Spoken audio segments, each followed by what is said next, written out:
جب مجھے اپنے دل میں یاد کرتا میں بھی اسے اپنے دل میں یاد کرتا ہوں. جب میرا بندہ کسی محفل میں میرا ذکر کرتا ہے میں اس سے کہیں بہتر محفل میں اس کا ذکر کرتا ہوں. اللہ کی محفل تو ملائکہ اعلیٰ کی ہے، ملائکہ مقربین کی ہے. بہرحال اللہ کو تم اپنے دل میں مستحضر رکھو، اللہ تعالیٰ تمہیں بھی یاد رکھے گا. دوبارہ فرمایا احفظ اللہ تجدہ امامک تجاہک، اللہ کو یاد رکھو تو اپنے سامنے موجود پاؤ گے. جب چاہو دعا کرو تو احفظ اللہ تجدہ امامک یا تجاہک، اپنے سامنے موجود پاؤ گے. اذا سألت فاسأل اللہ، اب آ گیا وہ مرکزی مضمون. دیکھو جب مانگو اللہ سے مانگو، غیر اللہ کے سامنے ہاتھ دراز کرو ہی مت. ایک حدیث میں آتا یعنی حرام نہیں ہے، دنیاوی قواعد اصول قوانین کے تحت کسی سے مدد چاہنا، کوئی سوال کرنا حرام نہیں ہے. آپ سوال کریں، مدد لیں، اسی پر دنیا قائم ہے، ایک دوسرے کے ساتھ تعاون کے ساتھ. لیکن اونچا مقام کیا ہے؟ کسی سے سوال مت کرو سوائے اللہ. یہاں تک کہ جوتے باندھنے کا تسمہ تمہیں درکار ہے تو بھی کسی سے مت مانگو، اللہ سے مانگو. کیا پتہ اللہ کس کے دل میں ڈال دے اور وہ آ کے تمہیں تسمہ پیش کر دے. ہوتا ہے ایسا، بس اوقات ہوتا ہے. جو اللہ کے ساتھ لو لگا کر رکھنے والے ہیں ان کے تو ایسے واقعات ہوتے ہیں کہ دل میں ایک بات آئی اور اس کے بعد وہی بات جو ہے وہ کوئی شخص آ گیا اور اس نے وہ بات پوری کر دی. کیونکہ لوگوں کے دل جو ہے وہ تو اللہ کے 2 انگلیوں کے مابین جو چاہتا پھیر دیتا ہے. کیا پتہ اللہ کسی فرشتے کو انسانی شکل میں بھیج دے. آتا ہے فرشتہ، آتا ہے انسانی شکل میں، آپ کی تکلیف کو رفع کر دے، آپ کی ضرورت کو پورا کر دے. اسی سے مانگو، کسی اور سے مانگو. یہ ہے توحید کا لب لباب. یوں سمجھیے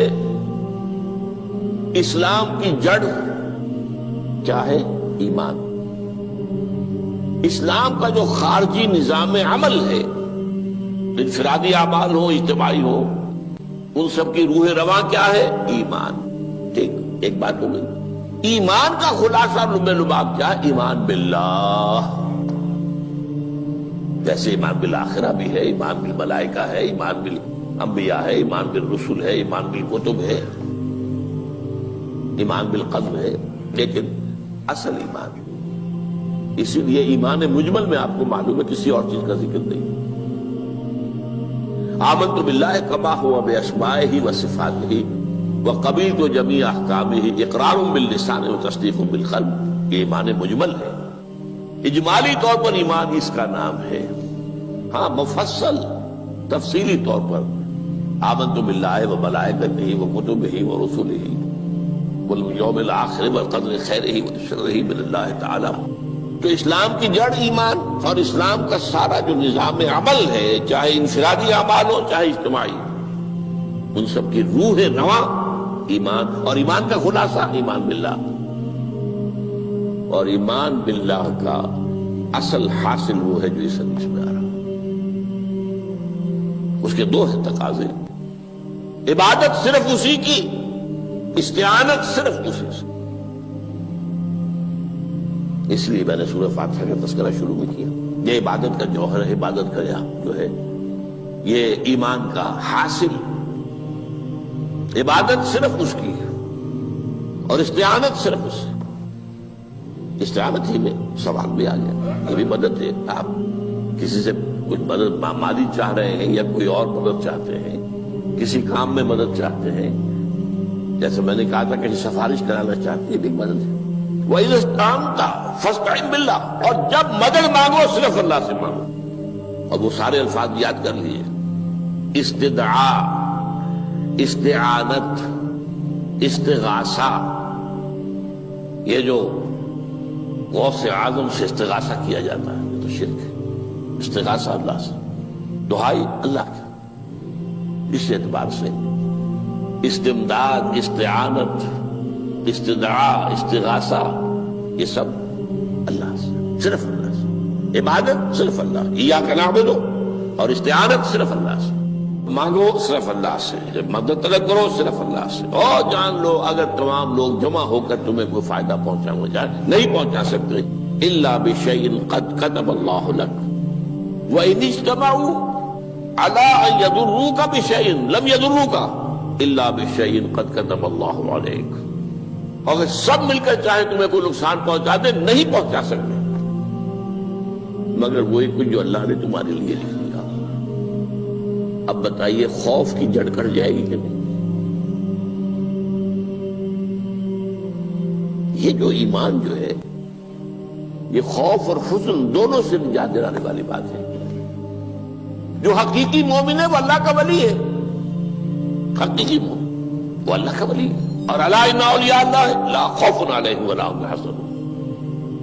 یہ اولیاء اللہ کو علیحدہ مخلوق نہیں ہے، کوئی ان کے سر پہ سینگ نہیں ہوتے، انسان ہی ہوتے ہیں، لیکن حقیقی معنی میں مومن۔ ان اعتبارات سے جو آج ہم پڑھ رہے ہیں ایمان اس درجے کا پہنچ گیا تو اللہ کا ولی ہے۔ ان لوگوں کے لیے خوف کس بات کا ہوگا؟ کس سے خوف کروں؟ اس کے ہاتھ میں کچھ ہے ہی نہیں، اور اگر کچھ اللہ نے میرے لیے لکھ دیا وہ آ کر رہے گا، چاہے میں لاکھ گڑ گڑاؤں تو اس کے سامنے کہ مجھے چھوڑ دے۔ اگر اللہ نے لکھا وہ آیا وہ تو آئے، تو کاہے کو اس کے سامنے گڑ گڑانا، کاہے کو جمبسائی کرنا اس کے سامنے؟ اور کسی کے ہاتھ میں کچھ ہے ہی نہیں، میرا خیر ہے ہی نہیں، کاہے کو خوشامد کروں اس کی؟ اور سنیے، رفعت الاقلام، دیکھو نوجوان، قلمیں اٹھا لی گئی ہیں، وجفت الصحف، اور جو رجسٹر ہیں صحیفے ان کی سیاہی خشک ہو چکی ہے۔ یہ ہے وہ اللہ کا علم، اس میں ہر شے لکھ دی گئی، اس کی قلم اٹھا لیے گئے۔ جیسے آپ کو معلوم ہے امتحان ہوتا تھا، 3 گھنٹے ختم ہو گئے، اسٹاپ رائٹنگ، بس اب قلم رک جانا چاہیے۔ وہ قلم تو تقدیر کا کاتب جو ہے وہ قلم اس کا اب اٹھا لیا گیا، اور جو صحیفے جن پر لکھا گیا وہ خشک بھی ہو گئے۔ یہ تو روایت ہے جو امام ترمذی نے جس کو روایت کیا، یہ متن ان کا ہے جو ہم نے پڑھا ابھی، اور ان کا قول یہ ہے کہ یہ حدیث حسن صحیح ہے، لیکن یہی روایت اور انہی راوی سے عبداللہ ابن عباس سے رضی اللہ تعالیٰ عنہما اور بھی محدثین نے کی ہے، تو اس میں سے ایک اور متن جو ہے وہ یہاں پر امام نووی نے دے دیا ہے۔ احفظ اللہ تجدہ امامک، یہ تو پہلا وہ ٹکڑا تھا، وقت تجاہک تھا، یہاں امامک ہے، امام مطلب ایک ہی ہے، اپنے سامنے پاؤ گے۔ اللہ کی حفاظت کرو، اللہ کو دل میں، اللہ کی یاد کو محفوظ رکھو، گویا کہ اللہ کو مستحضر رکھو۔ ذکر اللہ کے معنی کیا ہے؟ استحضار اللہ فی القلب، یہ ذکر اللہ ہے۔ جنہیں ہم ذکر سمجھ بیٹھے ہیں وہ ذکر کے ذریعے ہے۔ اقیم الصلاۃ لذکری، نماز قائم کرو میری یاد کے لیے، نماز ذریعہ ہے یاد کا۔ یہ علیحدہ بات ہے کہ آپ نے 17 رکعتیں بھی پڑھ لی ہو عشاء کی اور یاد آپ کو آئی ہی نہیں کوئی، آپ تو ایک میکینیکل انداز میں جو ہے وہ اٹھک بیٹھک کر رہے ہیں اور آپ کی زبان سے کچھ بھی نکل رہا ہے، تو اس کا آپ کے شعور سے، دل کی گہرائی سے کوئی رابطہ ہے ہی نہیں، وہ ذکر تو نہیں ہوا۔ ہاں نماز فرض تھی، وہ ادا ہو گئی، آپ کی ایک فرض ادا ہو گئی۔ تو جنہیں ہم نے ذکر سمجھا وہ ذرائع ذکر ہے، اللہ اللہ، سبحان اللہ سبحان اللہ زبان سے، یہ تاکہ اس کے نتیجے میں وہ ذکر حاصل ہو جائے۔ استحضار اللہ فی القلب، ذکر کے معنی ہے استحضار اللہ فی القلب۔ تعرف الی اللہ فی الرخاء، اور دیکھو کشادگی کے وقت میں تم اللہ کو یاد رکھو، اللہ کی طرف رجوع کیے رہو، بھول نہ جاؤ۔ وہ نہ ہو جو کبھی کہا تھا، بہادر شاہ ظفر کے اشعار میں سے بہت زور کا شعر ہے، ظفر آدمی اس کو نہ جانیے چاہے کتنا ہی ہو فارم زکا، جسے عیش میں یاد خدا نہ رہی، جسے تیش میں خوف خدا نہ رہا۔ وہ ہے کشادگی کی حالت میں، جبکہ تمہارے لیے کشادگی ہے، اللہ کی طرف رجوع کیے رکھو۔ یعرف کا فی الشدہ، تو اللہ اپنی توجہ تم پر رکھے گا شدت کے وقت میں، جب تمہیں کوئی تکلیف ہے اس تکلیف کو تم پر آسان کر دے گا۔ تکلیف تو آنی ہے، جو لکھی ہوئی ہے وہ تو آئے گی، لیکن یہ کہ اللہ تعالیٰ اس کی شدت کو، ایک ہی چیز ہے جس کو ایک انسان بہت شدت کے ساتھ محسوس کر رہا ہے، دوسرا آدمی اتنا نہیں محسوس کر رہا ہے، احساس کا معاملہ ہوگا نا۔ وہ تو اصل میں اگر انسان کی نرز کٹی ہوئی ہے تو احساس ہوگا ہی نہیں، سرے سے ہی نہیں ہوگا۔ تو اس اعتبار سے اللہ تعالیٰ تمہارے لیے وہ شدت کی کمی کر دے گا۔ وَاعْلَمْ أَنَّمَا أَخْطَأَكَ لَمْ يَكُنْ لِيُصِيبَكَ، اور جان لو جو چیز تم سے چھوٹ گئی ہے، رہ گئی ہے، وہ ہرگز تمہیں ملنے والی نہیں تھی۔ اب آپ نے کسی ملازمت کے لیے درخواست دی ہے، درخواستیں مانگی گئی ہیں، اپنی سی محنت کر لی، نہیں ملی ملازمت، اب آپ بیٹھے ہوئے افسوس میں، رنج میں، غم میں، فلاں نے یہ کر دیا، فلاں نے یہ کر دیا، وہ فلاں جو ہے بڑی تکڑی سفارش لے آیا تھا، فلاں نے رشوت دے دی۔ چھوڑو میاں اس کو، وہ تمہارے لیے نہیں تھی۔ کاہے کو اپنے ذہن کے اندر یہ کھچڑی پکا رہے ہو بیٹھے ہوئے؟ خواہ آپ شاید سوء ظن میں بھی مبتلا ہو رہے ہو، کسی نے نہ رشوت دی اور آپ سمجھتے ہو کہ رشوت دی ہے اس نے۔ یہ ساری چیزیں جو ساری سیئات، ان کی جڑ کٹ جائے گی۔ وَعْلَمْ أَنَّمَا أَخْطَأَكَ لَمْ يَكُنْ لِيُصِيبَكَ وَمَا أَصَابَكَ، جو چیز تم پر آ گئی، لَمْ يَكُنْ لِيُخْطِئَكَ، ہو ہی نہیں سکتا تھا کہ وہ تم پر نہ آ۔ یہ کر لیتا تو ہو جاتا، شاید یہ کر لیتا، میں نے ٹیکا پہلے لگوا دیا ہوتا تو یہ بات نہ ہوتی۔ بھائی وہ جو ہونا تھا وہ ہونا تھا۔ اب یہ وہ چیز ہے جس سے انسان میں کیفیت پیدا ہوتی، تسلیم و رضا۔ ہم بھی تسلیم کی خو ڈالیں گے، بے نیازی تیری عادت ہی صحیح، اے اللہ جو تو نے چاہا مجھے قبول ہے۔ اسی لیے میں نے آپ کو آیتیں سنائی سورہ تغابن کی، ما اصاب من مصیبت الا باذن اللہ، کوئی مصیبت نہیں آتی مگر اللہ کے اذن سے۔ وَمَن یؤمن باللہ یہد قلبہ، جو اللہ پر ایمان رکھتا ہو اللہ اس کے دل کو ہدایت دے دیتا ہے۔ ہدایت کس بات کی؟ تسلیم و رضا۔ سر دوستاں سلامت کہ تو خنجر آزمائی، نہ شبد نصیب دشمن کے شبد ہلاکت تیغت، اے اللہ تیری طرف سے ہے، مجھے قبول ہے، اور بظاہر مجھے تکلیف ہو رہی ہے لیکن یقیناً اس میں میرا کوئی خیر ہے۔ بیدک الخیر، تیرے ہاتھ میں تو خیر ہی خیر ہے، جو بھی تیری طرف سے آئے۔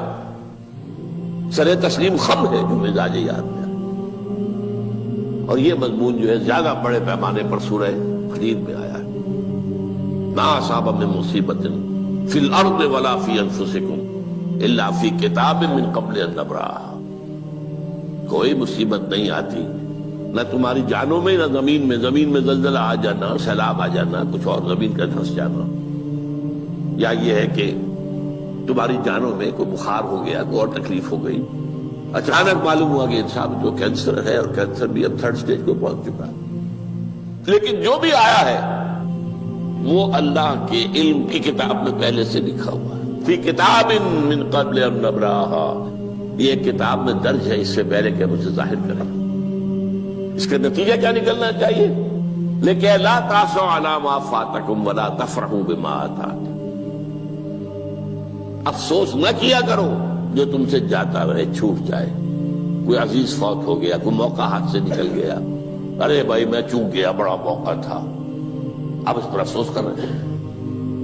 نہیں، جو چیز دیکھیں لا تاسوا علی ما فاتک ولا تفرحوا بما آتاک، جو اللہ تمہیں دے دے اس پر اتراؤ مت۔ وما اصابک لم یکن لیخطئک واعلم ان النصر مع الصبر، اور جان لو اللہ کی مدد صبر کے ساتھ آتی ہے، جو آئے اس کی طرف سے جھیلو، زبان پر کلمہ شکوہ اور شکایت نہ آئے، اللہ سے شکایت نہ آئے، تسلیم و رضا، جو تیری رضا ہے۔ تیری صحت ہمیں منظور ہے لیکن اس کو، مولانا محمد علی جوہر ایک مرتبہ جیل میں گئے، ایک بیٹی بیمار ہوئی، فوت ہو گئی، اس کے بعد دوسری مرتبہ پھر جیل میں گئے، دوسری بیٹی کو وہی بیماری ہوئی، جیل میں اطلاع ملی کہ بیٹی کو یہ بیماری ہو گئی ہے، تو خط لکھا ہے اشعار کی شکل میں، کا آخری شعر یہ ہے: تیری صحت ہمیں منظور ہے لیکن اس کو نہیں منظور تو پھر ہم کو بھی منظور۔ ہم تو چاہتے ہیں میں بیٹی کے تجھے شفا ہو جائے، اسے منظور نہیں تو پھر ہمیں بھی منظور۔ وَاعْلَمْ أَنَّ النَّصْرَ مَعَ الصَّبْرِ وَأَنَّ الْفَرَجَ مَعَ الْكَرْبِ۔ فرج، فراخی، کھل جانا کسی چیز کا، یہ ہے کرب کے ساتھ، تکلیف کے ساتھ، تکلیف ہوتی ہے ساتھ۔ اللہ نے قانون بنایا ہے دنیا کا۔ اب آپ اندازہ کیجئے بچے کی ولادت میں ماں کو کتنی تکلیف اٹھانی پڑتی ہے۔ آج کل تو فیشن ہو گیا ہے، سیدھے سیدھے جاؤ، آپریشن کراؤ، تکلیف سے بچ جاؤ، لیکن یہ ہے کہ یہ بھی آپ کے علم میں ہوگا، وہ ساری تکلیف جیسے ہی بچے کو لا کر ماں کے برابر لٹایا ہے، ساری تکلیف ختم، پھر جو راحت اس سے میسر آتی ہے۔ ان الفرج مع الکرب وان مع العسر یسرا، اسی لیے میں نے وہ آیتیں بھی پڑھی تھی، ان مع العسر یسرا، ان مع العسر یسرا۔ اس دنیا میں یہ اللہ نے نظام بنایا ہے، سختیاں جھیلنی ہی ہوں گی۔ لقد خلقنا الانسان فی کبد، ہم نے انسان کو پیدا کیا مشقت کے اندر، مشقت تو کرنی پڑے گی۔ کسی کی جسمانی مشقت زیادہ، کسی کی ذہنی مشقت زیادہ، مشقت سے چارہ کسی کو نہیں۔ تو یہ ہے ان مع العسر یسرا، ان مع العسر یسرا۔ بارک اللہ لی ولکم فی القرآن العظیم ونفعنی وإیاکم بالآیات والذکر الحکیم۔ جدوں کافر اسی پچ ہو گیا، پھر تسبیح مصلی کی کرنا، اساں ظاہر نوں رب منیا اے، باطن دا اللہ کی کرنا، اساں ظاہر نوں رب منیا اے، باطن دا اللہ